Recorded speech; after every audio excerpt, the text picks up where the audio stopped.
Imagine só você desafiar todo um estilo artístico de uma época e, através da sua arte, cunhar um estilo totalmente novo que sobreviveu a todos os outros.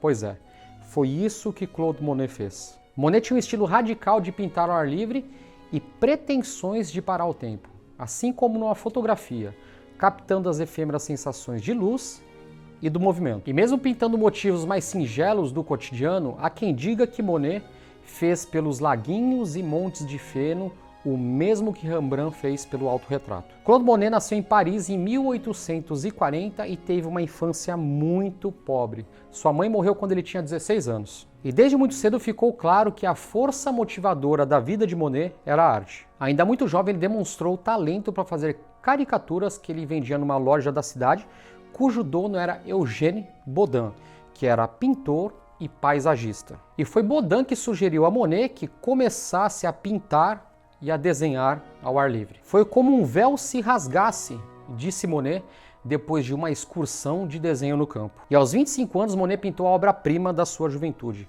Almoço na Relva, inspirado na obra de mesmo nome do pintor Edouard Manet. E com essa pintura, Monet esperava ter o mesmo reconhecimento que Manet teve do Salon, que era a maior exposição anual parisiense e chancela de sucesso artístico. Entretanto, devido às dificuldades financeiras, ele acabou entregando a obra a um credor. Sofrendo com a falta de reconhecimento e dinheiro, Monet se viu obrigado a voltar para a casa da família, que ficava em Le Havre. E nem mesmo o fato dele ter conhecido e se apaixonado pela jovem Camille Doucet, que mais tarde se tornaria a Senhora Monet, fez com que ele ficasse em Paris. Em 1867, já em Le Havre, Monet pinta o belíssimo quadro O Jardim de Saint-André, que devido às técnicas empregadas na pintura, foi considerada a precursora do impressionismo. É importante destacarmos que nessa época a vida pessoal de Monet estava muito complicada. Ele não estava bem com a família e sua amada Camille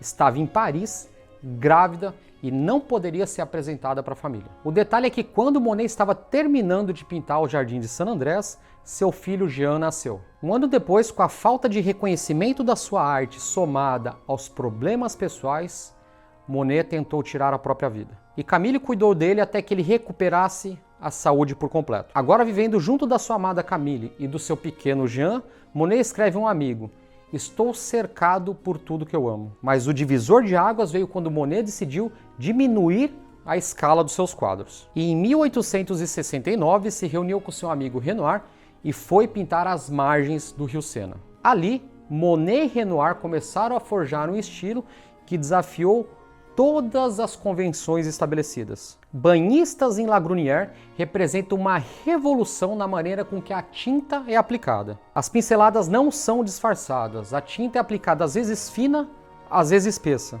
Luz de verdade banha a superfície do quadro. As tintas não são misturadas na paleta e nem no quadro, são misturadas no olho do próprio observador. Devemos lembrar que nos 4 ou 5 séculos anteriores, os pintores acadêmicos faziam seus esboços ao ar livre e terminavam suas pinturas nos ateliês. Aqui Monet torna indefinida a diferença entre as duas coisas. A obra em si é finalizada ao ar livre. Era o início da Revolução Impressionista. Em 1870, em Paris, Monet e Camille casam-se. E com a notícia que a França e a Prússia estavam em guerra, Monet, para evitar uma convocação, cruzou o canal e foi para a Inglaterra. Camille e Jean seguiram logo depois. Já em Londres, Monet ficou impressionado com as obras de William Turner e também com a atmosfera espessa e nevoenta sobre o rio Tâmisa. E foi ali que Monet observava e pintava os ribeirinhos trabalhando contra o pano de fundo do Big Ben e as sedes do parlamento. De volta a Paris e ainda enfrentando dificuldade para que sua arte fosse aceita no Grande Salon, Monet, agora com 33 anos, apoiado pelos colegas Pissarro, Renoir, Degas, Sisley, Cézanne, Monet funda a empresa cooperativa de artistas, escultores e gravuristas. E em 15 de abril de 1874, uma data crucial para a história da arte, a primeira exposição da empresa foi aberta em Paris. E para essa primeira exposição, Monet levou 10 obras, entre elas a pintura Impressão Sol Nascente, que retrata uma paisagem de Le Havre com docas e mastros dos grandes navios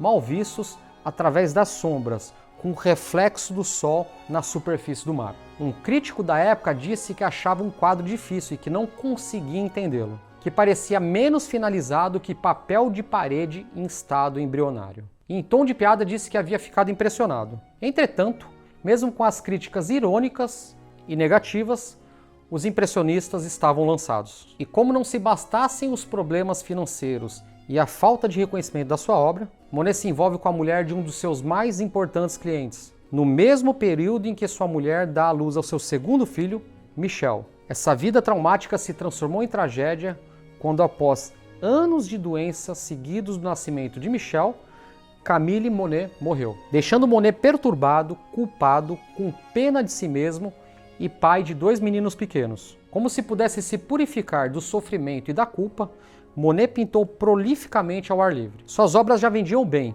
e até o Salon começou a aceitá-las. E foi pensando em recomeçar uma nova família e buscar novas inspirações, Monet compra uma fazendola em Giverny, a uns 60 quilômetros de Paris. E nessa casa em Giverny, Monet começou a criar um jardim muito florido e colorido com a ajuda da sua amante, Alice Rochedet. E Alice mudou para lá com seus 6 filhos depois que seu marido morreu em 1891 e tornou-se a segunda senhora Monet. No início da década de 90, Monet começou a criar o que seria o grande amor do fim de sua vida. O jardim aquático com uma ponte especialmente projetada, salgueiros, chorões e glicínias. Uma exuberante combinação de cores por toda parte. Ele projetou o jardim junto com um jardineiro japonês e muitos ajudantes.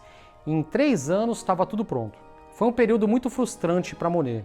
Devido à catarata, ele mal podia enxergar suas criações. Nos últimos 8 anos de sua vida em Giverny, Monet realizou a sua mais ambiciosa obra, 8 grandes painéis em larga escala das ninféias. Esses 8 painéis foram doados ao governo francês e, de certo modo, representam um monumento ao impressionismo. O coroamento de um movimento que atua como uma ponte entre a arte do século XIX e a abstração do século XX. As grandes pinturas das ninféias foram sua última obra. Uma conclusão adequadamente radical para uma carreira que mudou o curso da arte e que terminou em 5 de dezembro de 1926, quando Monet faleceu aos 86 anos.